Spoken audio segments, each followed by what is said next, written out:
Good business is all about making smart choices, like whether it's better to rent or buy your own office or store space. But a lot of entrepreneurs think that renting is better than buying because renting is cheaper. Purchasing fixed assets like an office space or a vacant lot can be very expensive. Because of this, entrepreneurs often have to borrow money to pay for the asset, and borrowing money means incurring debt.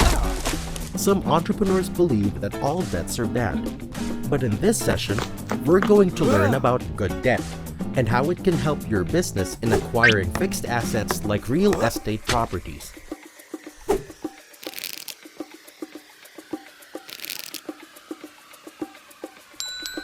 A lot of entrepreneurs have been led to believe that purchasing assets like real estate property is just too expensive. That's why many entrepreneurs rely on renting as opposed to acquiring property. In a survey that was recently conducted, rental increase is 10% per annum, 42% of the time.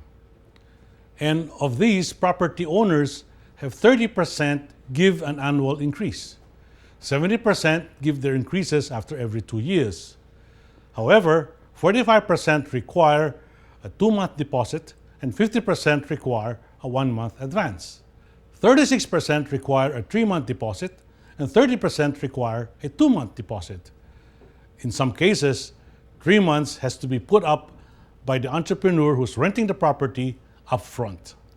If you put all the fees of the survey together, rent, advances, deposits, a 50,000 monthly rental will result to a total cost of close to 10 million pesos in 10 years. One may want to consider, maybe I should have bought the property instead. We'll now talk to Mr. Jimson Uranza of LCTSI to give us an even clearer idea of issues on rentals and owning. Jimson, maraming salamat for joining us para magkaroon tayong konting kwentuhan dito. Kwento mo nga, ano ba yung ating negosyo? Actually, sir, LeadCore started 2006. So, ang major business namin is to cater yung mga industrial type batteries. Yung kung nasa negosyo mo, ikaw ba may-ari o ikaw nagre-renta? Actually, sir, nire-rentahan lang namin, sir. Bakit importante ma-acquire mo yung property? Sir, isa sa mga requirements ng mga principal namin sa ibang bansa, yung mga goods kasi, sir, namin nanggagaling pa sa Germany, sa US, China. Ang hirap, sir, makipag-deal kung ang opisina mo o warehouse mo nire-rentahan mo lang. Medyo iba, sir, ang dating sa mga factory or principal sa ibang bansa kung ikaw ang may-ari. Parang sinasabi mo, may taya akong malaki rin. Yun, sir. Kano naman ang rental mo per month? Actually, sir, 60,000 when we started. Okay. At yung nag-umpisa ka, meron bang deposito? Meron ba yung advance rent? Normally siguro, sir, na may binibigay na gano'n. Kaya, sir, masyadong malaki dahil business ang tingin nila. Okay. So, 2 months, sir. So, bali 4 months. Yeah, sir. So, yung 60 mo, Times 4, sir. times 4. So, 240,000 ang naipit na pera sa kanya. Yes, sir. Nagtataas mo pa sila ng renta sa'yo? Yes, sir. Regular naman nata, sir, yun. Ano, every year? Every 2 years? Every year, sir. Every year? Mga ilang porsyento? Mga on average is 11 to 12%. Ba, medyo matindi rin. Ano? Sir. Using the information given to us by Jimson Uranza, we're able to approximate just how much he has spent on rental fees over the last 5 years. Let's look at the numbers. If the annual increase were 12%, a 60,000 monthly rental will be worth 4.6 million in 5 years. If you add the 2-month advance and 2-month deposit, this will be equivalent to 4.8 million. Because of the unending leasing fees and annual rental increases, you are just like throwing money into a bottomless pit. And this is always what happens when you are renting. You might be thinking that renting is your only option. On the contrary, there's another option, which is to purchase the property. This option might help you save on costs later on. But where are you going to get the money? Alam mo ba kapag yung perang yan, kahit maghulog ka ng 10 taon, hindi mapapaiyak. Diba? Pero nanaisin mo ba na sana mapaakin din to? Actually, sir, sa mga plan, sir, siyempre, yun ang isang aim natin.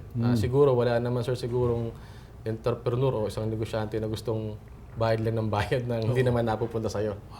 At least gusto mo lang magkaroon ka rin ng sarili mong property. Kung sabihin ko sa'yo, alam mo, Jimson, merong ganyan ang bangko ngayon eh. Nako, sir, magandang tulong ho sa amin yan. Kakausapin mo sila agad. Siyempre, sir.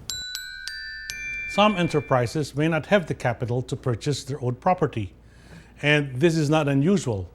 However, there's a common misconception. Purchasing expensive assets like real estate may sound daunting, but in certain situations, borrowing from a bank can be cheaper than renting, especially when interest rates are lower. Let us observe the blue chart. The blue line tells us there's a monthly rental that goes increasingly over time, and there's a big blimp at the start when you give your deposit and your advances. Let's look at the yellow line. The yellow line represents payments to a bank loan to finance an asset, in this case a real estate. You will see that the yellow line starts maybe higher than the blue line. However, after 2 balloon payments, the yellow line is much lower and continues on to be lower than the blue line. You will find out that the 4 blimps are balloon payments done at the end of every year for the next 4 years. You will also notice that the balloon payment is decreasing over time. But the biggest thing to marvel upon is after the last balloon payment was made, you will have a monthly amortization that is lower than the monthly rental fees. In many cases, it is better to purchase a property than rent. You can look at the option by borrowing from a bank. Banks have a variety of loan facilities to help you get the money you need when you need it. And when it comes to purchase of fixed assets like real estate properties, it is best to go long-term financing or long-term loan. So this is the takeaway. If monthly rental is less than the monthly amortization, you're better off just renting. If monthly rental is higher or equal to the monthly amortization, then you are better off buying the property.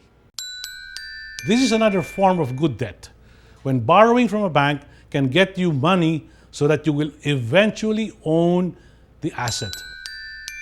At the end of the term of the loan, you still have a major asset that has increased in value more than what it was when you initially started to borrow money. This is good debt. For your asset financing requirements, apply for a BDO Small Business Loan Term Loan. Visit your nearest BDO branch or call 02-631-8000. You can also text BDO Loans to 2256 or visit www.bdo.com.ph for more details.